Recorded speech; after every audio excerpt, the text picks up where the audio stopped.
नमस्कार. आज आपण गणपतीचे मोदक बनवण्यासाठी लागणारं ओल्या नारळाचं सारण बनवणार आहोत. त्यासाठी मी कढई गरम करायला ठेवलेली आहे. त्यामध्ये 1 चमचा साजूक तूप टाकलंय, खसखस टाकून घेतलेली आहे, एक अर्धा चमचा, ती छान अशी परतून घ्यायची फुलेपर्यंत.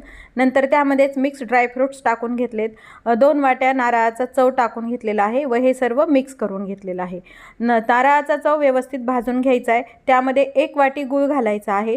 2 वाट्या चव असेल तर 1 वाटी गूळ वापरायचा आहे आपल्याला.